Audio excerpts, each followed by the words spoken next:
France, 1944. German officers began reporting something they could not fully explain. American infantry squads were advancing, changing direction, and reacting to threats without waiting for visible orders. Movements appeared coordinated, yet no clear command signal could be identified, creating confusion among observers trained to track structured hierarchy.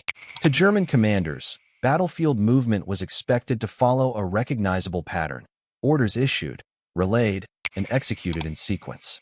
But American units seemed to bypass this structure entirely, operating with a level of fluidity that made their actions difficult to predict using conventional doctrine. The difference began at the lowest level. American squad leaders were trained not just to follow orders, but to interpret intent. They were expected to act independently when necessary, making decisions in real time without waiting for confirmation from higher command. German doctrine relied heavily on structured command chains. Orders flowed from the top down, and while initiative existed, it was bounded by clearly defined authority. This created consistency, but it also introduced delays when rapid adaptation was required.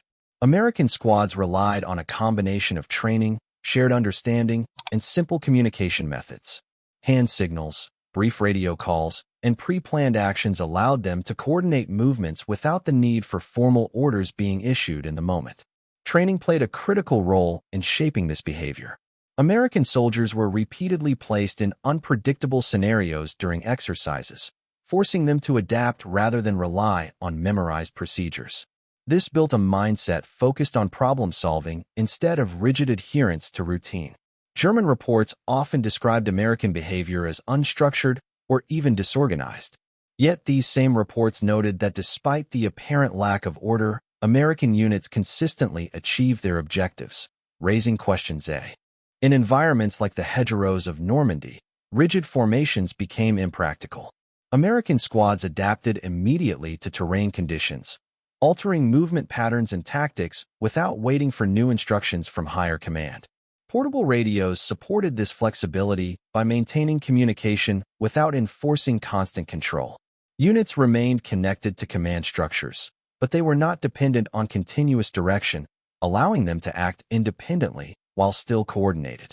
German units, by contrast, often waited for confirmation before acting. This ensured discipline and coordination, but it could slow response times, especially in situations where conditions changed rapidly and immediate action was required.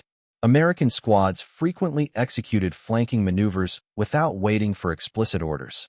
Soldiers understood the objective and acted accordingly, adjusting positions dynamically as the situation evolved on the battlefield. Modern battlefields were chaotic, with limited visibility and rapidly changing conditions. In such environments, the ability to make immediate decisions often outweighed the benefits of waiting for structured command input. Coordination within American squads was not absent, it was internalized. Soldiers trained together to the point where actions became intuitive, allowing them to support each other without needing explicit direction in every situation. German planning relied on predicting enemy behavior based on known patterns. When those patterns disappeared, planning became less reliable, and the ability to anticipate movements was significantly reduced. Whether in open terrain, forests, or urban environments, American squads adjusted their tactics instantly. This adaptability allowed them to maintain effectiveness across diverse conditions without requiring constant reorganization. German intelligence summaries began to reflect a recurring problem. American units did not behave in ways that could be mapped or predicted through standard analysis. Movements lacked expected signals of command, yet outcomes remained consistently coordinated. American squads executed fire and maneuver tactics with minimal direct supervision. One element suppressed the enemy while another advanced, switching roles as needed, all without waiting for formal orders to be issued. Instead of lengthy verbal commands, American soldiers used simple hand signals and brief cues to coordinate actions. These methods reduced confusion and allowed units to operate effectively even under intense battlefield pressure. German squads, trained to maintain alignment with command structures, often paused to confirm orders before acting.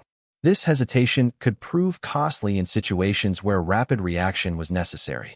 American squads responded to ambushes with immediate action.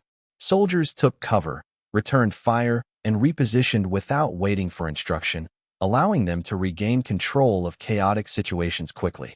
Leadership within American squads was distributed rather than centralized. While squad leaders provided direction, individual soldiers were expected to act when necessary, increasing responsiveness across the unit. German commanders relied on predictive models based on structured behavior. As American units deviated from these expectations, those models became less effective, leading to repeated miscalculations. American squads often divided into smaller elements, moving in multiple directions while maintaining coordination. This created pressure from several angles and complicated enemy responses. Battlefield chaos reduced the effectiveness of rigid systems.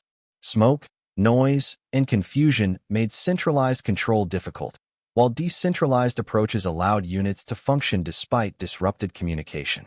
American squads relied on cohesion built through training. Soldiers understood their roles and acted accordingly, reducing the need for continuous instruction during combat operations.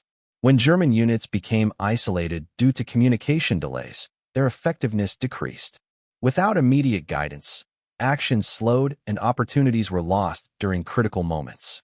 American squads adapted to terrain in real time, adjusting formations and tactics as needed.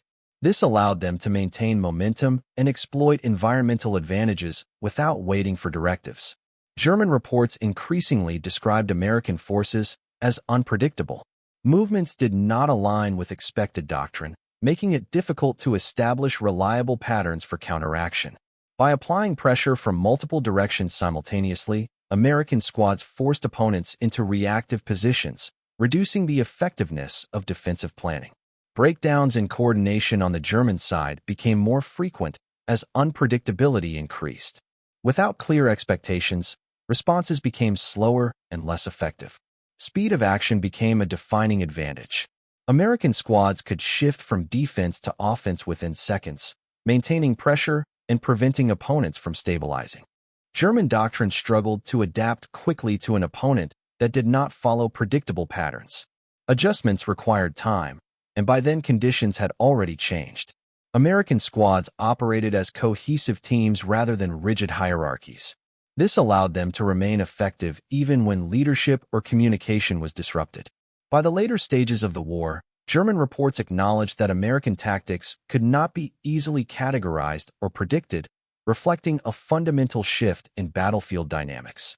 In the end, the explanation was not the absence of orders, but the presence of a system that made constant orders unnecessary.